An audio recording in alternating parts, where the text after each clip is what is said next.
ሩታ የስንት ታናሽ ወንድምሽን ምክር አትስሚ። የበሰለም አይደለም ከትዳር አጋርሽ ከልጅሽ አባት ጋር ከሆነው ካብርሽ ጋር ሊያፋታሽ ነው እንጂ የተነሳው ሊያስማማሽ አይደለም። የሱን ምክር አትቀበይ ስንልሽ የነበረው ለዚሁ ነበረ። ለካ አላማው ይህ ነበረ። ይህ ታናሽ ወንድሟ እጅግ ከባድ የሆነ ሴራ ነው በአብርሽና ሩታ ላይ እንዲሁም በሩታ ላይ ያቀደው። እጅግ ይህንን ነገር ሲነግሩኝ ማመን ከበደኝ። እንዲሁም አሁን ካለበት ሁኔታም ተናዶ የገዛ እህቱን ራሱ እንቅ አድርጎ ምንድነው አንቺስ ችግርሽ? አሁኑን የጠየኩሽን አድርጊልኝ በማለት ከባድ ቤተሰባዊ ችግር እያመጣ ይገኛል።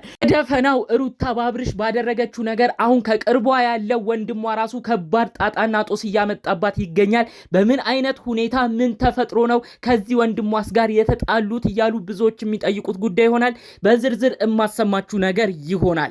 ሰላም ጤና ይስጥልን ውድ የሀገሬ ልጆች፣ በያላችሁበት ሰላማችሁ ይብዛልኝ። ካለፉት ሳምንታት ያለፉት ወራቶች ላይ ሩታ ነች የተበደላችሁ ብላችሁ ለሩታ ዋስ ጠበቃው ናችሁ ሩታዬ አይዞች ስትሉ የነበራችሁ፣ አሁን ደግሞ ሩታ ጥፋተኛ ስትሆን እኛ የምንደግፈው ላዘነ ነው አብርሽ ነው ያዘነው አብርሽ ነው ምስኪኑ እያላችሁ ለአብርሽ ዋስ ጠበቃ የሆናችሁ መበደልን እማትፈልጉ ሰው ሲከፋው እማትወዱ ውድ ቅን የሀገሬ ልጆች ልባችሁ ንጹህ የሆነ እውነት ክበሩልኝ። በያላችሁበት ሰላማችሁ ይብዛልኝ።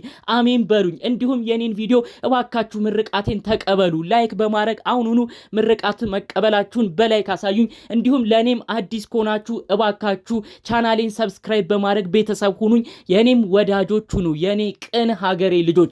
ቀጥታ እንግዲህ ይዤ ወደ መጣሁት መረጃ አልፋለሁ። ሰብስክራይብ ማድረጉን አትርሱ። እንግዲህ የመጀመሪያዎቹ ሳምንታት አካባቢ የሩታ ወንድም ወደ ሚዲያ መጥቷል። ብዙዎቻችሁ ተመልክታችሁታል። ይሄማ የእህቱ ጠበቃ ነው፣ ምርጥ ወንድም ነው፣ የሚያኮራ ነው፣ ጀግና ነው እያልን ብዙዎቻችን አመስግነዋል። ዳሩ ግን ይህ ልጅ ከባድ ሴራ ይዞ ነው የመጣው። ሰሞኑ እንግዲህ ያለውን ሁኔታ አይታችኋል ብዬ አስባለሁኝ። ሩታ እንግዲህ አብርሽን ፈልጋለሁ በቃ ወደ ቤት ተመለስ ብላ ቅልስልስ ብላ አብርሽ ወደ ቤቱ እንዲመለስ ለማድረግ ሞክራ ነበር። መጨረሻ ላይ ግን እኔ እልህ ስለያዘኝ አውቄ ከኤርሜላም ለመንጠቅ እልህ ውስጥ ስለነበርኩ ነው እንጂ ወደ እኔ እንድትመለስ ያረኩ አልፈልግህም ብላው ነበረ። በጣም ብዙዎች በሷ ተናደው አረ እንደው አንቺ ልጅ ቆይ ይሄን ነገር ማን ነው የሚመክርሽ? ጥሩ ሰው ነው መጥፎ ሰው ነው አጠገብሽ ያለ እንደዚህ አይነት ነገር እየመከረሽ የትዳር አጋርሽን ትዳርሽን እንድትበትኝ የሚያረግሽ በማለት ብዙዎች ሐሳብ አስተያየት አድርሰዋል። ከዚህ ጀርባ ያለው ከባዱ ብዙ ነገርም የሚመክራት ብዙ ገደል ውስጥ እንድትገባ የሚያረጋት የስንት ታናሿ የሆነው ወንድሟ መሆኑ እንግዲህ በተለያዩ ቦታዎች ላይ ቪዲዮ እየታዩ ነው። እኔ ነኝ እንደውም እንደዚህ አይነት ሐሳብ እያመጣው ለህቴ ምነግራት እሱን በእንደዚህ አይነት ነገር ቅጭው እያልኩኝ እማስጠነቅቃት እያለ እንግዲህ በጣም በከባዱ ሁኔታ መልእክት ሲያስተላልፍ አይተነዋል። የሩታ ወንድም ምንም አይነት ነገር የበሰለ አስተሳሰብ የለውም። አሁንም ቢሆን ለሄርሜላ ነገሮች እንዲመቻቹ ነው ያደረገው። አሁንም እሱ እልህ የተወጣ መሰለው፣ ነገር ግን የእህቱ ትዳር እንዲፈርስ ነው ያደረገው። ሩታ እንዴት የስንት ታናሽ ወንድምሽን ምክር ትሰሚያለሽ? የታላላቆችሽን የእህቶችሽን የእናትሽን ምክር ሳትሰሚ እንዴት የታናሽ ወንድምሽን ምክር ሰምተሽ ትዳርሽን ትበትኛለሽ? በማለት ብዙዎቻችን ተናግረናል። ታዲያ በመቀጠል ብዙዎች ይህ ልጅ ግን ምንድነው አላማው? እህቱ ትዳሩን ብትፈታ ከአብርሽ ጋር ቢለያዩ ምንድነው አላማው እያሉ ብዙዎች ሲጠይቁ ነበር። ታዲያ የዚህ ልጅ ዋነኛ አላማ በጣም በሚያስገርም ሁኔታ አብርሽና ሩታ በቶሎ እንዲፋቱ፣ ሩታ ያንን የፍቺ ወረቀት ቶሎ ጨርሳ እንግዲህ በራሷ ንብረቶችን እንድታረግ፣ በመቀጠል ታዲያ እንግዲህ ይህ ልጅ የሩታ ወንድም እሱም የሆነ ንብረት ለመውሰድ በተለይ መኪና ወስዶ የራይድ ስራም ሁሉ እንዳሰበ ነው በውስጥ መረጃውን ያደረሱኝ። ታዲያ ለሱ የራይድ ስራ ሲባል በሩታ በኩል ንብረቶች ስታገኝ እሱ የሆነ ነገር ወስዶ ከህቱ ያንን ስራዎቹን ለመስራት የራሱን ቢዝነስ ለማጧጧፍ ንብረቶች ለማግኘት ሲል ነው እንግዲህ የእህቱን ትዳር እንዲበተን ያደረገው። በዚህን ያህል ደረጃ ምን አይነት አስተሳሰብ ነው ያለ የሩታ ወንድም? ሩታ እንደዚህ እንደሚያስብ ቀድመሽ ልታውቂ አይገባም ነበረ? በዚህን ያህል ደረጃ የትዳር አጋሪ ላይ የልጄ አባት ላይ ለምን ሊጨክን ፈለገ ብለሽስ ቆም ብለሽ አታስቢም ነበር? ታዲያ በዚህ ሁኔታ ነው በጣም የተጨቃጨቁት። በተለይ ማታም የተለቀቀ አንድ ቪዲዮ አለ። አብርሽ እንግዲህ ወሳኝ መልእክት አስተላልፏል። ብዙ ጊዜ ያከራከራቸውን የመጨረሻ የሚፈረመውን ወረቀት አብርሽ እኔ ከእንግዲህ እኔም ላይ አትድረሺ ፈርሜልሻለሁ ብሎ ለሩታ ሲፈርምላት በዛው ሁሉ ነገራቸው ሲያበቃና በስተመጨረሻ ሲለያዩ ነበር የተመለከትነው። ታዲያ ያ የፍቺ ወረቀት ልክ እንደተፈረመ ነው ቀጣይ ስቴፑ ምንድነው አፍጥኙ ሲላት ከሩታ ጋር በከባዱ ሁኔታ ጭቅጭቅ የጀመሩት ማለት ነው። ሩታ እስከዚህኛው ደቂቃ ድረስ ለምን ይህ ወንድሟ እንዳጣደፋት ራሱ በቅጡ አታውቅም ነበረ። ይህ ወንድሟ እኔ ምን አይነት አስተሳሰብ ኖሮት እንደዚህም እንዳሰበ አልገባኝም አልገባኝም። እሱ የመሰለው እንግዲህ አብርሽ ብዙ ሀብት እንዳለው በተለይ ወርቅ፣ መኪና ልክ እንደወለደች ሰሞን ብዙ ነገር ሲገዛላት ነበረ። ያንን በማየት አብርሽ ብዙ ነገር እንዳለው አይቷል። ታዲያ ንብረት ሲከፋፈሉም ጥሩ ነገር ሩታ እንደምታገኝም ተረድቷል። ከዛ በኋላ ነው እንግዲህ ከሩታ ደግሞ የሆነ መኪና ገዝታለት ራይድ ሁሉ ለመስራት እያሰበ እንደነበረ መረጃው የደረሰኝ ማለት ነው። አንተ እህትህ ትዳሯን በትና የወለደችው ልጅ አባት እንዳያገኝ አድርገ ለአንተ የሚሰጠው ንብረትስ ምን አይነት ነገር ነው ብለህ ታስባለህ? ሁለተኛ እነሱን ሳትወድ ትዳራቸውን ሳታከብር ከነሱ የምታገኘው ንብረትስ ለአንተ ምን አይነት ጥቅም ይኖረዋል? ወንድማችን ይህ ያረከው ነገር ግን ትክክል ነው ብለህ ታስባለህ? በዚህን ያህል ደረጃ እኮ እኔ አብርሽን ለምን ጠላው? በተለይ አብርሽ ወደ ቤቱ ሲመለስ እኮ ጥሩ ሊያስብ ይገባ ነበረ። ይህ ወንድሟ ግን ምንድነው አላማው እያልኩኝ እስከዛሬ ጥያቄ ሆነብኝ ነገር ነበር። ለካ አላማ ይህ ነበር ማለት ነው። እህትህ እኮ ቤቷ ሲከበር ትዳሯ ቢከበር ለእናንተ ሁሉ በጥሩ ሁኔታ መትረፍ ትችል ነበር።